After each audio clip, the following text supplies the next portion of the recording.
இந்த ஷார்ட் ரிவ்யூவில் எந்த மூவி பற்றி பார்க்க போகிறோன்னா சுபம். படத்தோடைய ஸ்டார்டிங்கில் அர்ஷித் ரெட்டி கேபிள் டிவி நடத்திட்டு வர்றாரு. அவருக்கும் ஸ்ரேயா கொந்தாக்கும் அரேஞ்ச் மேரேஜ் பண்ணி வைக்கிறாங்க. ஃபஸ்ட் நைட்டில் ஸ்ரேயா கொந்தா 9 மணி ஆனோடனே டிவி சீரியல் பார்க்க ஆரம்பிச்சிடுறாங்க. வித்தியாசமாக பிஹேவ் பண்ணுறாங்க.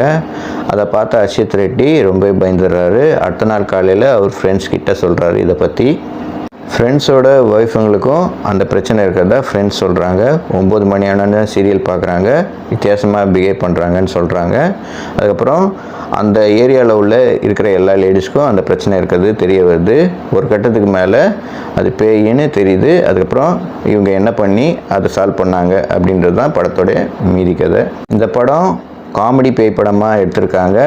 6 கேரக்டர் தான் லீட் ரோலு.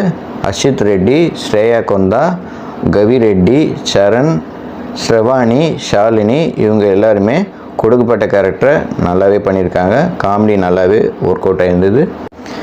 இந்த மூவியில் சமந்தா ஒரு கேமியோ பண்ணியிருக்காங்க.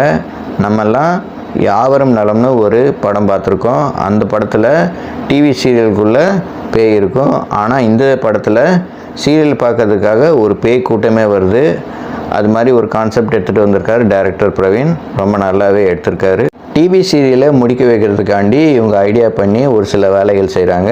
அந்த சீன்லாம் நல்லாவே சுவாரஸ்யமாக இருக்குது. இந்த படத்தில் காமெடி நல்லாவே ஒர்க் அவுட் ஆகிருக்கு. இந்த மூவி ஜியோ ஹாட்ஸ்டாரில் ஸ்ட்ரீம் ஆகுது. தாராளமாக ட்ரை பண்ணலாம். இந்த மாதிரி வீடியோ பார்க்கணும் எங்கள் சேனல் லைக் பண்ணுங்கள், ஷேர் பண்ணுங்கள், சப்ஸ்கிரைப் பண்ணுங்கள். தேங்க்யூ.